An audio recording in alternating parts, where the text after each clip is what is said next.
Yes, hi again. Good morning. It's me, Melik Khachiyan, and today we'll still talk about endgames, and I'm going to return to my previous subject about typical mistakes in endgames. And today I picked one of my picks was the famous game between Gligoric and Robert James Fischer back to 1959 I believe it was interzonal tournament in Yugoslavia. So Fischer was 15, but still he was a Fischer already because he was the youngest Grandmaster at the time. And it was an interesting battle. It's a game. In a situation, it was Fischer's turn, and he made the first typical mistake here by playing King D7.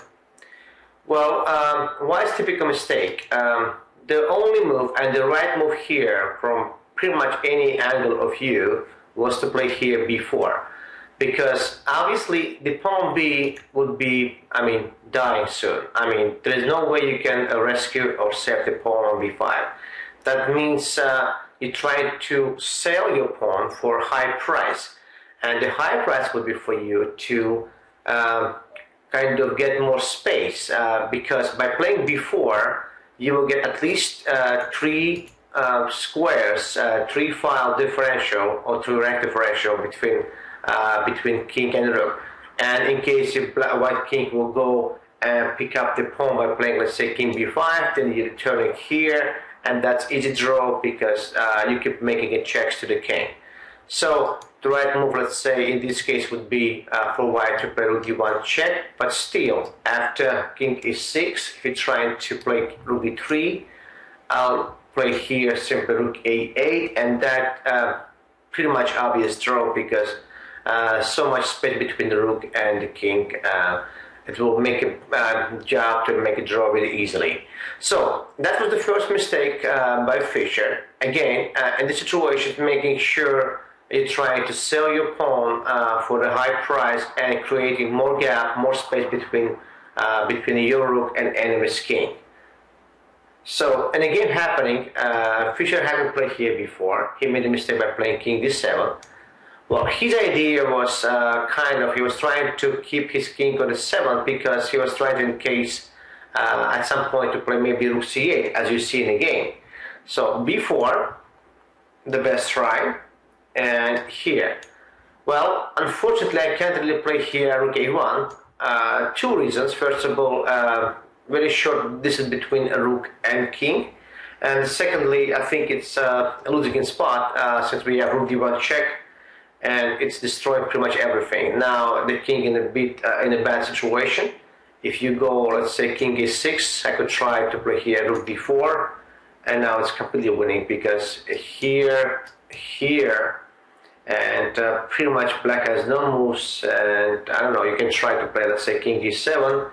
And then rook d5, it's just lost. I think most logical way for black would be to play king c8 by trying to keep his king in the back rank. But at this point, again, not working well because check here, and we have check, and that's the kills the game. Because if you play here, I believe we discussed about this in our previous lessons. Rook stands in the b file, covering the white king of checks. Then you're picking up the pawn and you're winning simple the game. If you will check my previous lectures, you will see how dangerous to defend knight pawn. So this is a completely lost situation here for black. And in case of king d8, if you're trying to kind of stay away, then you're losing because of the back rank problem. I played rook h7 and simply winning the game because of backward problem here. So it was the best try, and it was the try if you play rook a8, it didn't work out. That's why Fischer, by knowing this, he ran the only move, rook h3. So his idea obvious. He's trying to keep his rook more flexible, and obviously now if you take on b5 it's simple draw because king c7. But he has to deal with rook c1. That's the best try, cutting the king. And now it's a really important move to make here, which again Fischer failed here. He went here immediately rook h8. Rook h8. And in fact, it's paid off because in a game, Gligoric made, I don't know, unbelievable mistake here, which will cost him like half point because he just threw the game. He took it on b5, and that's why Fischer went actually made a rook a check, because after rook c8, first of all, after rook b8 check, king a4, Fischer played rook a8 check, and finally when he pushed the king on b3, right, he actually played here rook c8, and that's very famous move, very famous let's say way to defend these positions, because that's why actually he played king d7 to support c8 square, and now king returning to c and b file, and now it's simple draw. But the problem is they both missed very pretty much simple win for white. Instead of capturing on b5, let's say first of all, if you go back and after rook h8, so the capture on b5, white could simply win by playing either rook c5 or rook c7 check. I would prefer rook c7 check, which destroyed the whole defensive net, because after rook c7 check, pretty much you have to play either king d6 or king d8. If you play king d8, then I play rook c5. And now what's going on?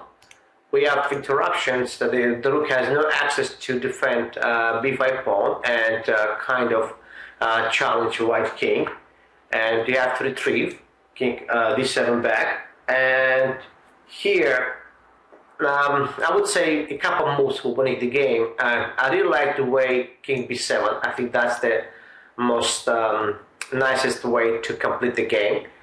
Making sure rook has no access at all to attack your king, and then picking up the b5 pawn and then push your b5 pawn. In fact, you can also try here an immediate capture on b5, which still win the game, since rook b8 check not exactly will bother you. So this both moves was winning the game. But most important, Gligoric needed to do just one move. It's basically rook c7 check, and then considering to getting back and picking up the b5 pawn. That's the typical mistake he made. I don't know why. It's really hard to say, because the information not showing if he was in time pressure or not. I'm assuming he just got tired and didn't know. Maybe just got tired and forgot to make those moves, and also as well as Fischer, because Fischer's mistake was rook h8 move. If you look at this position, you will see a very simple way to defend this position by playing rook h5, because rook c5 is not a threat.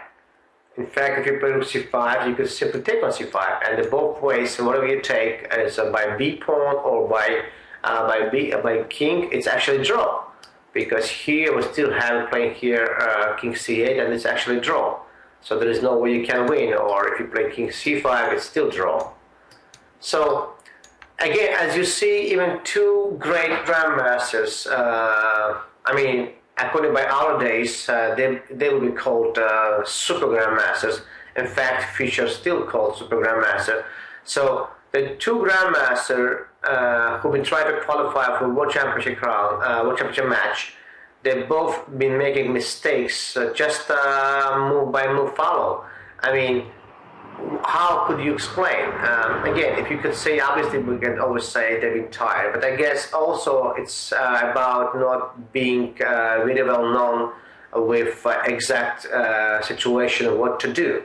I think that's what happened in the game, because as I said, Fischer was 15, and I guess Gligoric just I don't know, it's really hard, it's my own guess. Maybe he was tired, maybe he just didn't know exactly how to play those positions. So what's my point, what's my message? Please making sure you study all this position more detail, more deeply, and exactly know what to do, because sometimes, and most of the times, your small mistake, your one and only mistake, could cost you a game. So I guess you like it, and we are going to get back and talk about this like typical mistakes again. So actually, in fact, I'm going to introduce you to continue this lecture, I'm going to show you another game, still about Rook Endgames. It's one of my famous my favorite examples. It's going to be gained from Olympiad back to 1996 in Yerevan. And why I like this game, because I was there, and actually I was pretty much looking this game alive. And I have my own notes, and I'm going to show you this game to continue talking about Rook Endgames. So the game between, I believe it was Argentinian Grandmaster Riccardi and against Greek Grandmaster Khachiyan. So I'm going to clear this board. This is the final stage of that game. In this situation, it was Black's turn, and I noticed not many players actually know how to properly defend this position. Obviously, you can't really go and play here King E7 by thinking about to run to the A pawn, because by playing King E7, it's simple loss, because I play A7 and your king in the middle. You can go back and play King G7. You can fly. And any move is pretty much losing, because due of famous Rook H8 move followed by Rook H7 check and pick it up your Rook. So this is all we know. But again, what to do? One thing you must remember, the best way to defend this kind of positions when H pawn A not reaching yet A7 square, I think it's called, there is different names, different sources. I think it's called Vancura position. So you basically have to put your rook from a side. And at this point, the best way was here to play Rook A4 check, to push the king, let's say King F3, and then stay on G7, the best square, obviously, to put your king on G7, making sure you are ready for A7 move.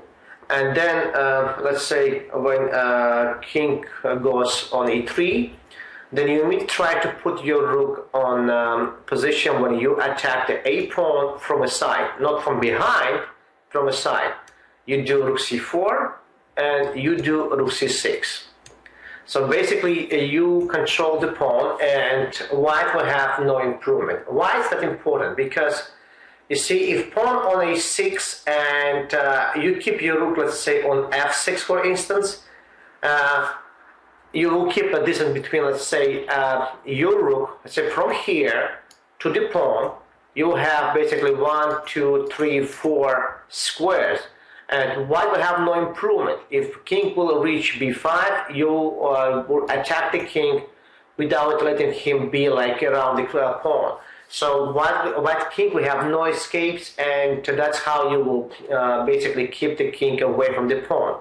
And since the rook and pawn will have no improvement in general, that means white has no improvement at all. So that's the way how you're supposed to defend this position. It's very simple. Again, if you put original position, what you must understand, what is the difference between having pawn on A6 and A7?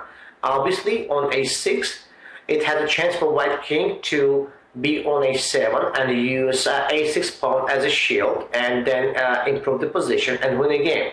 That's what you have to do, making sure a white king will have no place to stay away from checks. That's why you have to regroup, and that's why you must put your rook and attack the pawn from a side, not from behind, from a side. By doing this, you must be still very smart. So now check it out happening in a game. It's again, I was there, it's kind of very funny. So Khachiyan went immediately King D7, which again, not a mistake yet, not a full mistake, but inaccuracy, because he gave some space for white king, and I believe it's still a Grandmaster Riccardi went here King F5. So now what's going on in the game? What's happening? Khachiyan pretty much collapsed. He went here King F7, and after King E5, he went. Now he can play King E7 since we have A7 move. He went back King G7, and again happening King D5. And now, as you say, it's too late to build, pretty much too late to build position of Vancura here, Vancura.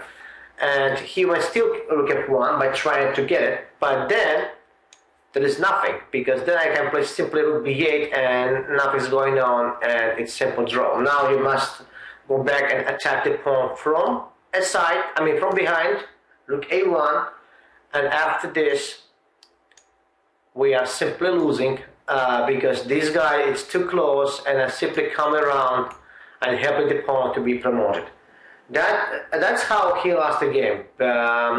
In fact, I have to mention also like another try to defend the position. If you go back to move here, let me go back a little bit.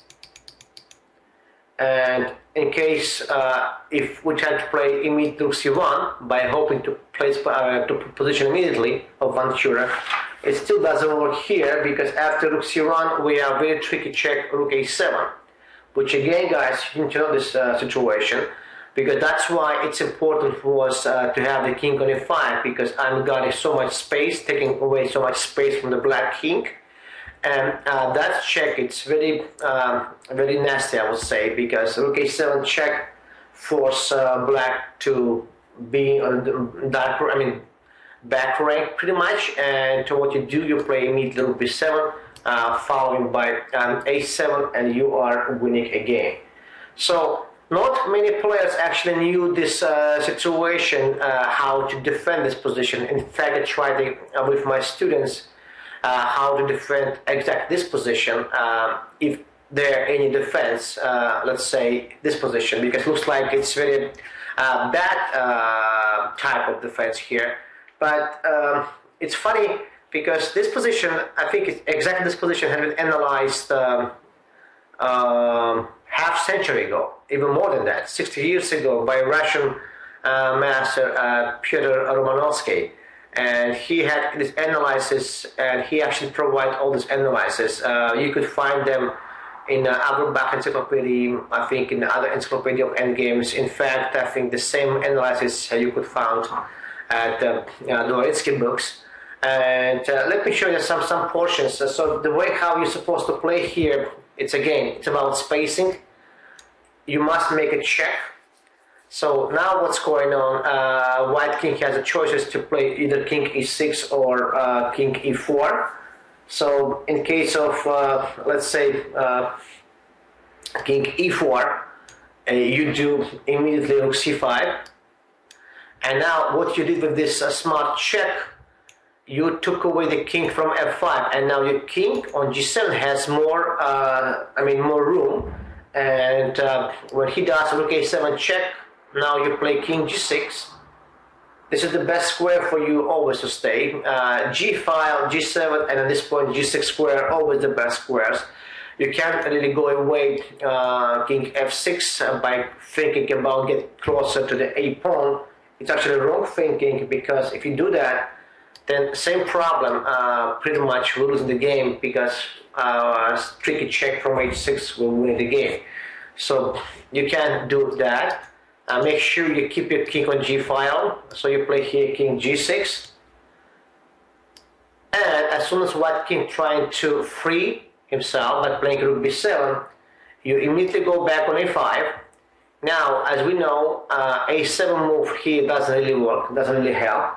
So you have to play here rook b6 check. To continue, if a7, then simply play king f6, and it's actually a simple draw. You can check, it's very simple. And we have here move at least to this, and that's the securing the draw pretty much. So if you go back, okay, a7 move doesn't work. We have to do here, instead of a7, rook b6 check, and then king f7 and king g7. This is the best, right? Again, you can't play here king e7. You can't be too excited and play king e7, because this is lost. So don't do that. It's very tricky, lose, but it's lost. So always, like I said, in general, you try to keep your king around g file, making sure you're ready for a7 move here. So king g7, it's basically securing a draw, because then you can play king f7 and again. And now, in case of this guy moving toward to Europe, then you also move here, and now it's simple draw. So in case of move king e6, which is the best strike, we're going to return to move 3 in our position. So the best strike here, king e6, well, obviously you're trying to gain more space. And now you must be really tricky, because now many players making mistakes. Let's say if you play rook b5, then you fail because rook a7 check and rook b7 with tempo. And that's why you fail, and that's why you lost. If you play a rook g5 by hoping to put your rook on 6th rank from behind, then you lose here because of check, and now your problem is your king. You must play king g8 and then king f6, you have no space, and now it's completely win because rook a8 check, and we won. Now, this is the tricky move which has been found by Romanovsky a long time ago, back to 1950, I believe, 50s. He found the only move here, which not many players know. Right here, the only move to make a draw, it's actually rook h5. The idea is very simple. In case of rook a7 check, you still go back. Let's say at this point you still go back on g8, but let's say problem is king f6, there is no tempo, and the rook has still ability to attack your king by playing rook a6 check, and that makes a draw. So because again there is no improvement. So rook h5, the only move to keep a balance in position. So the best strike is after rook h5 for white would be to play king d7, and now we playing again rook h6, and right on time we're playing rook f6 and getting position of Vancura, and now it's simple draw. So that's the only move again, and not many players, according to my sources, according to my experience, know this position and know how to defend this position. Again, if you go back to position before here, just try to memorize this defensive skill. So again, in this situation, when your king kind of squeeze and the white king keeping against your king, we call this knight position, so kind of shouldering your king. So the only way to defend this position is to play rook a5. Now, against if this guy go back there, then draw. It's very simple because you are able to defend by putting your rook on c5 and then having your rook attack from the side, the pawn a. But against trickiest move, king a6, when the white king continue to squeeze your king, kind of continue to shoulder your king, the best way and the only way here to play is to play rook h5. So please memorize this, do not forget, and use it in case if you need it. Well, I guess you like this lesson, and thank you for your time, and we will talk about some endgame stuff still in our next session. Thank you and have a nice day.